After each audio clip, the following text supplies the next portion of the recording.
Welcome all to Chasing Tens. My name is Abby. Thank you so much for joining me, everyone. Now, in this new episode, we'll be talking about the current Triumph Street Triple 765. Now, before we look into every single detail about this bike, just like every episode, I like to show you something different at the start of the video. So I showed you some drone footage of Himley Hall, which is a early 17th century stately home of the Lord of Dudley's. So for 4 centuries, that house has served as kind of the secondary home to the Lord of Dudley's. Now, Dudley, Black Country, Staffordshire, where this stately home is the home of the Industrial Revolution, where it all started with steam engine and everything. So just like at start of all my videos, I thought I'll show you something different. Hope you found that interesting. So I took the bike one day, out early in the morning to do some photography, and the best part of that journey was when I went to the stately home, I came across a kind of an estate of newly built homes, and I looked at who was building the homes.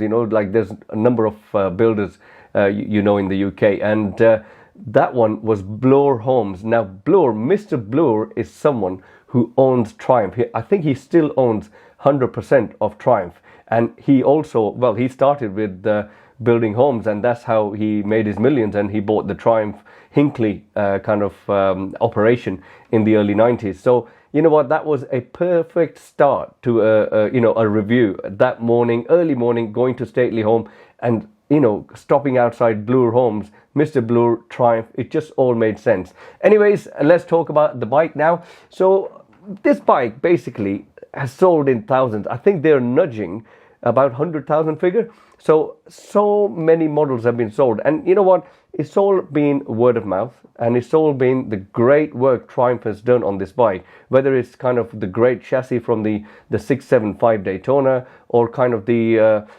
great handling, or the mid-range power, or the character, and all that kind of sprinkling which Triumph heritage brings to this bike. So there's been loads of different reasons why this bike has been such a great success for Triumph, and today we're going to talk about all of that. But we're going to start, just like every review I do, it's so important to know about the history. So we're going to talk about the history of this model, then I'll kind of go one by one about every single thing. So this is more like a review plus a buyer's guide as well. So if you're looking to buy this bike, this video will go into every single thing, and I'll divide this video into different chapters so you can actually flick to exactly what you're looking for if you're going to watch this video again. So let's talk about the history of this bike.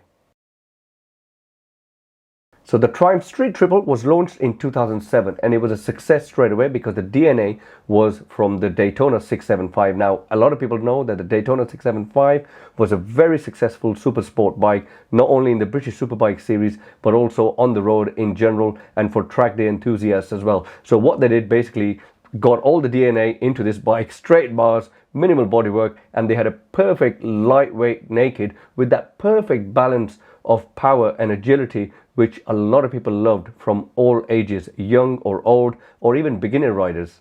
Then in 2008, the Street Triple R comes along, which is the hot version featuring fully adjustable suspension and radial Nissan brakes. In 2012, a facelift was given to the Street Triple, which moved away from the round headlights, and the new fox-eyed headlights came. And 2013 was the Street's biggest overhaul, which kind of like, they made it more light, and it also had new chassis, switchable ABS, immobilizer, low slung side exhaust, which gave it great center of gravity, and also changes to the gear ratios.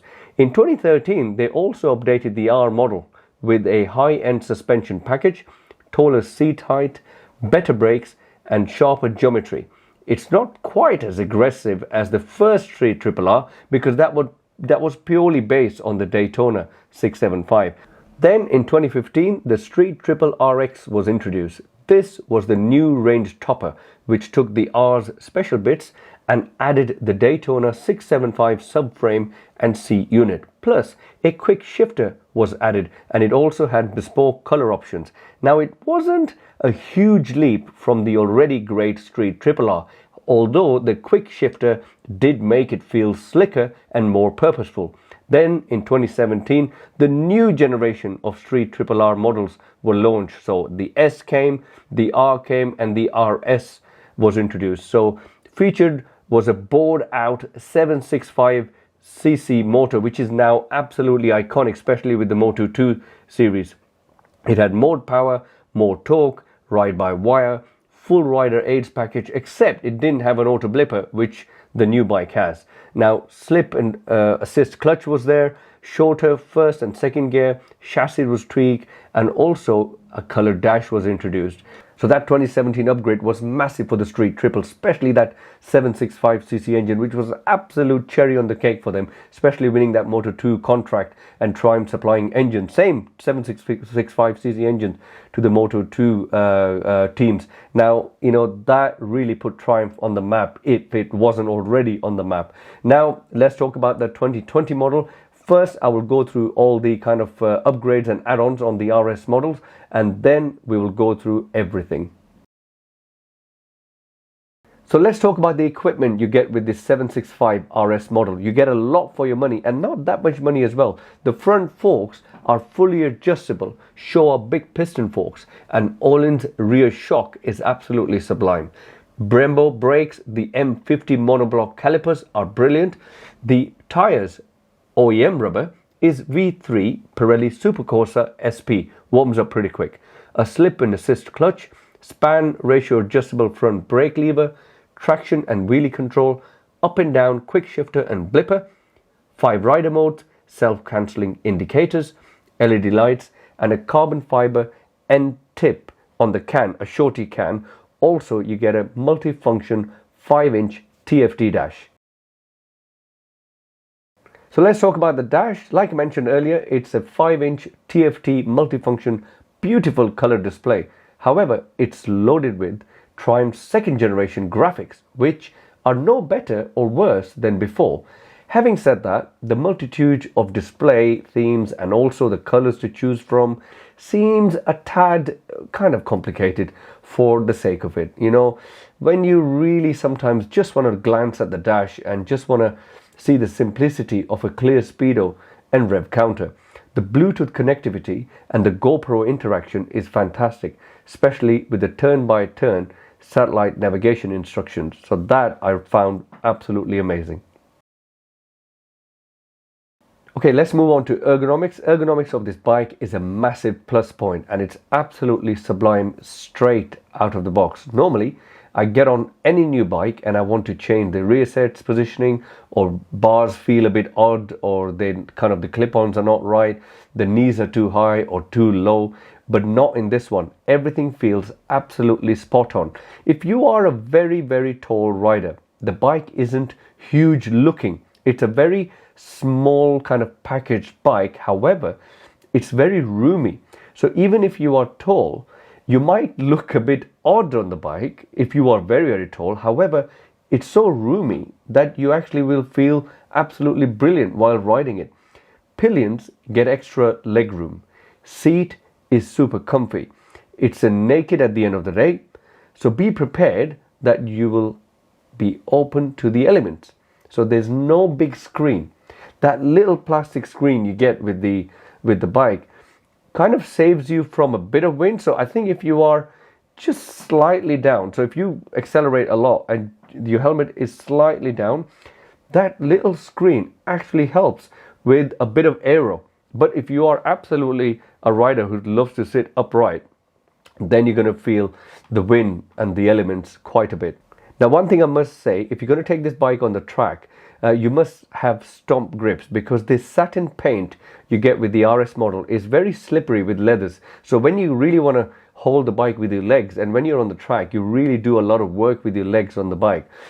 You kind of, when you brake, you kind of go forward a bit because the kind of leathers aren't gripping the satin paint as much. So I think a little bit of stomp grips, kind of really grippy stuff on the tank will be absolutely brilliant on a racetrack, because on the track, this bike, especially mid-corner and coming out of corners, is just absolutely unbelievable.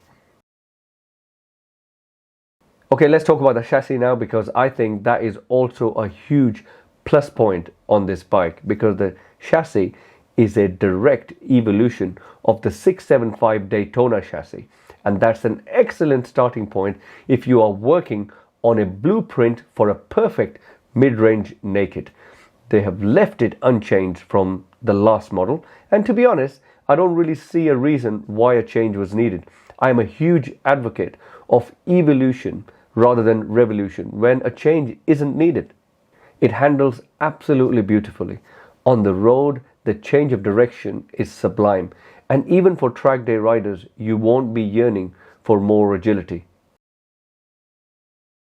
Alright, let's talk about the brakes. The brakes are absolutely stunning, no complaints whatsoever. Front and back steel braided hoses. You also get the M50 calipers, which are stunning. I've got them on my Aprilia RSV4 RF. You know what? There is no brake fade even on the Triumph. I was absolutely pushing the limits of the brakes. So I took this, I was riding this bike nighttime, evening, motorway, dual carriageways, you name it, all sorts of different times, country roads.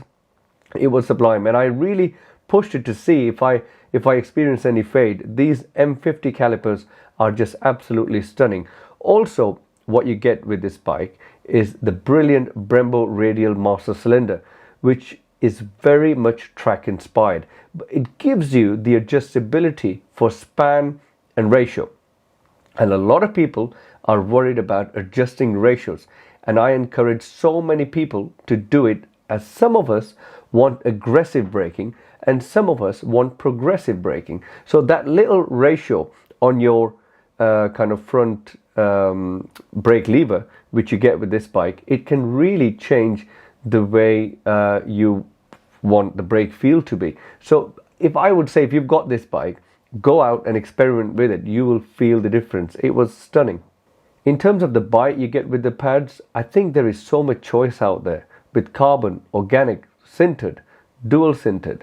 You get track only pads if you're going to take it to the track. It all depends what kind of bite you like. So, you know, speak to a lot of experts out there. If you're not happy with the bite of the OEM pads, and you know what, there was nothing wrong with the OEM pads, but if you're not happy with that, try changing it, you know. But one thing I always say to people, don't delete ABS if you're going to ride on the road, because if you have a crash and the ABS was deleted and the insurance company really wants to dig deep, and they find that there was no ABS, your insurance can be void. So for better brake feel, a lot of people start with a lot of drastic changes. I think you need to start with smaller changes with pads, ratios and all sorts, and see how it goes. Now, since we're talking about the ABS, let me mention something quite interesting. Now, two of the raciest ABS settings on this bike, the ABS still intervenes if you are really kind of pushing the limits of the brakes. You're really riding hard, braking hard, the ABS can intervene. I've noticed that, and I'm mentioning it, and I've read it everywhere. Every single review I've seen of this bike, mainly on the track, the raciest ABS settings, still the ABS intervenes slightly. However, the ABS on this newer model cannot be turned off at all. This is the gift of the Euro 5, unfortunately. You can't turn off the ABS. Okay, let's move on to suspension now. Triumph have given us pretty good suspension on the RS model. You get the Öhlins fully adjustable rear shock. You get the Showa big piston forks, which are also fully adjustable in the front. Now, one thing I always say to everyone, let me give you my example now. I got this bike for 9 days from Triumph. It was a press bike. The first thing I did on the first day I got the bike was get the tire pressure sorted, throw that SP V3 Pirellis to get the right tire pressures and get the suspension sorted. Ergonomics, I didn't do anything. However, I always say to people, ergonomics, tire pressures and suspension setup, mold the bike to your body weight, to your height and everything. And also ergonomics, the bike will belong to you properly. You can make the most out of that. Now, I had absolutely no complaints with the suspension, you know, and it was brilliant. I think if you take the bike to the track and you put slicks on, ergonomics will change. You might need different pegs, rear sets. However, you know, suspension setup is different for the track as well. So that's a whole new ball game. But like I said to you earlier, we've been given the best goodies from Triumph with a lot of R&D. It's our job to mold it to us. The agility, the kind of plushness, high speeds, low speeds, U-turns, slow riding, fast riding, the suspension was faultless. It was absolutely plush. No complaints whatsoever. Okay, let's talk about electronics. Electronics play a massive role these days with these modern Euro 5 bikes, and this bike is no different. I mean, it doesn't rely on electronics as much because inherently it's got a great chassis, great swing arm, great handling. However, electronics have been tweaked. It's an evolution. So you get loads of different rider modes. So you get the road mode, you get the rain mode, sport mode, track and rider mode. And like I said, they've all been tweaked to suit the motor's new character. You still get the anti-wheelie and a non-lean sensitive traction control. For normal riding, the RS's electronic aids wait in the wings just in case, but selecting track or the customizable rider mode lets you wheelie and reduces traction control intervention. You can also turn the traction control off, which is brilliant for the track, and wheelies are galore once you've turned that off. Okay, let's talk about the engine now. Now, if you've been following me for a long time, you know I'm a man of detail. My videos are a tad long because I go into every little detail of every little thing. Engine is something I can actually make a whole video on. I won't do that. I won't bore you. But I'm telling you, engine is an absolute masterpiece. It's the rideability factor, the character is full of everything. So let's talk about the engine in a bit more detail. It still comes with 121 beautiful horsepowers, user-friendly, manageable horsepowers. The most important part is that the mid-range is now up because there is a new exhaust cam. There are some lighter parts internally which give a lot of free unsprung mass movement within the engine. So you have now a lighter crank, a clutch, a balancer, and everything has lost weight. It breathes through new intakes, and a new twin cat exhaust features a header balance pipe and a free flowing carbon tipped stubby end can, which sounds absolutely sublime.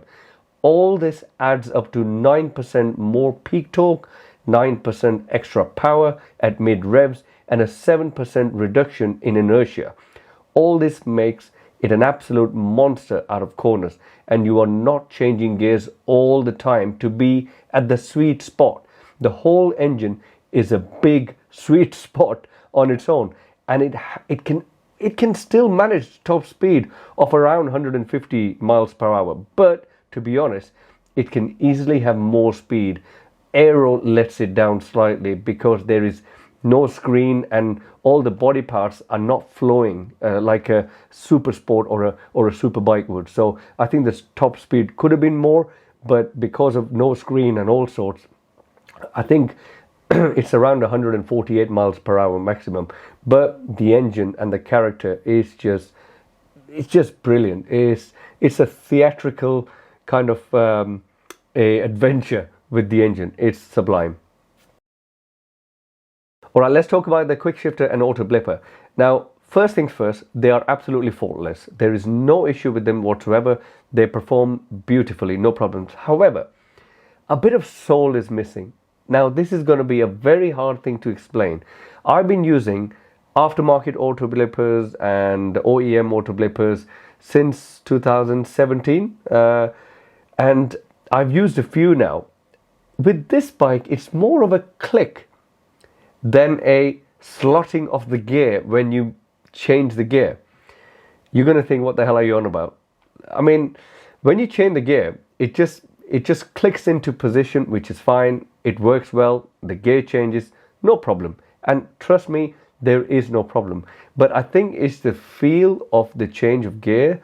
When you really feel a gear slotting in, I think that is missing slightly. It's a little bit soulless, but like I said before, it's not a negative. It's just a personal thing. It performs beautifully well. They've made it well. There's no issues with it whatsoever. I just think a little bit of soul is missing.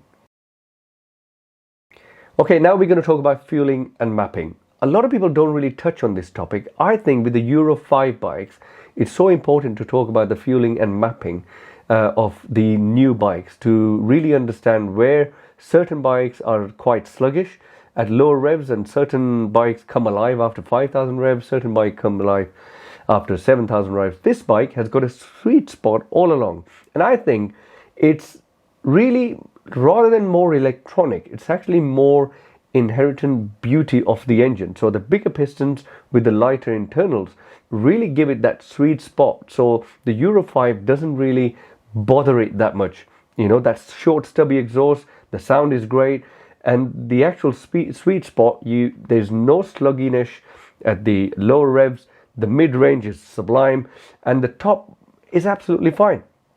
I found no issues whatsoever. I think the bike gave me around 56 miles to a gallon, about 213, 212, let me check, 212 to a tank, miles to a tank.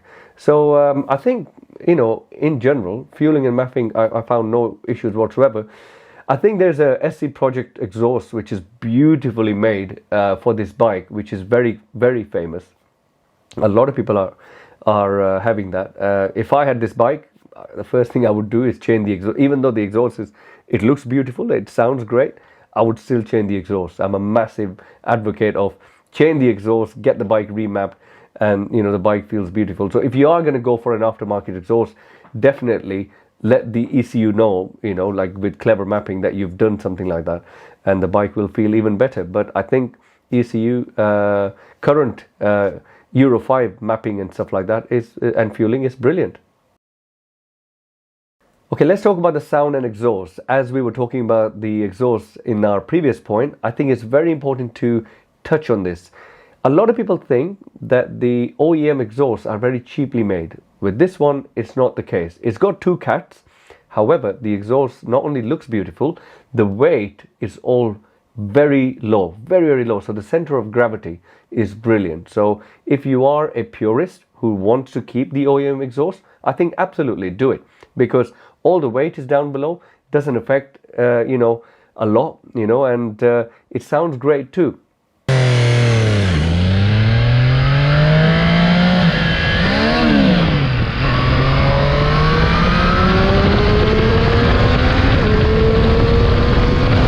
One thing I really want to touch on, the sound of a triple. Where I'm sitting in this room, there's a massive piano behind the camera, and I play that sometimes. And when I went to buy that piano, I went to buy it from a guy who was not only a biker, but he was doing a PhD in vocal something sound things. Basically, long story short, how sounds make us feel, So that guy told me something quite interesting, and that was 2015 when I bought that piano. He said when we were kids, we make a certain sound, like when we have a little car, like something like this.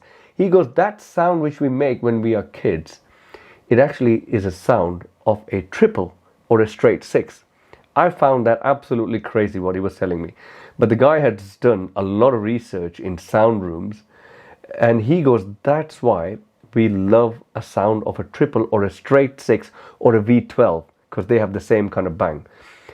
And I have never forgotten that. It's been 5-6 years now. So I thought, while making this video, I must mention this. So that PhD lecturer of music, when I bought the piano, he told me this, and I found that so intriguing, that the sound we naturally make as kids, it stays in our head. So when we eventually fall in love with engines in general, the sound of a triple and a straight six and a V12 resonates, talks to us. And that's why I think a sound of a triple is so addictive. So I really wanted to mention this part before we talk about the next point. Okay, next we're going to talk about the build quality, the finish, and also value for money. Now, I looked everywhere on this bike to find imperfections. Yes, it was a press bike, you're going to say. Yes, it goes back to Triumph after every press or magazine reviews it. Fair enough, they might touch it up and stuff. But still, you can still see imperfections in welds in some bikes, or here and there paint finishes, some kind of shortcuts, but nothing whatsoever. And this directly is proportional to the second-hand value of this bike. A bike like this doesn't need a limited edition plaque for it to retain its value. The values of these second-hand Triumph RSs or Rs or even the previous models, the 2017 ones, are great. The second-hand value, it retains its value, and there's a reason, because they've carried this build quality, the Triumph character, the the kind of faith and trust they built up with people has made a massive difference. So I think in this area, the bike is sublime. Okay, next we're going to talk about its competitors. And to be honest, I am a Triumph Daytona, the original Triumph Daytona Super 3 900 owner. And when I got this bike, one day I rode the two bikes together. So I am biased slightly. I just think there is no competition for this particular bike. But there is, technically there is. But I really think the character, the agility, the handling, the engine, you know, there are so many special things about this bike that I think it's on its own in the market. But let me tell you the actual theoretical competitors out there of this bike. So let's start with one of my favorites, the MV Agusta. So so one of the bikes which this bike competes with is the MV Agusta Brutale 800 RR. Quite pricey, but you know, it is out there. Then you've got the Kawasaki Z900, great bike, but doesn't make you feel super special. You've got MT-09 SP, which I think is a great bike. Then you've got the GS XS 750, and you've got the KTM 890 Duke, which I think is a really, really good bike. So yep, theoretically, the bike's got really good competitors, and I really think this bike stands on its own still. But I'm biased, and you know the reason why I'm biased. Okay, in the end, all I'm going to say is the bike has hardly any flaws. You know, I think, dare I say, cruise control, you know, on this bike would be great, because if you are on the motorway, doing a long journey, I think it just helps. You know, bit of cruise control really helps with long journeys. You know, tiredness and all that. I have no complaints. The bike's sublime. I mentioned all the points in detail. I see no reason why anyone should think twice before buying this. If you are really looking into this bike, I think go ahead and buy it and get the RS model. There's not much difference between the previous ones. And I think with this particular bike, Triumph are really concentrating on the RS. Like before they had the S and the R and the RS. With this one, I think here it's mainly the RS. And I think just over 10,500, I think, and the bike's great. They've nearly sold 100,000 of them. They're doing something right, you know, and there's a lot of rights about this bike and not many wrong. So hope you like this video, guys. If you want to see more videos like this, I don't really ask a lot of you to subscribe in the middle of the video, but if you like the way I present things, please do subscribe to the channel. You will see more videos like this, and throw a like on YouTube so other people can get a prompt on their timeline. If a lot of people like this video, then other people get notified of this video as well. So look after yourself, stay safe, and thank you for watching.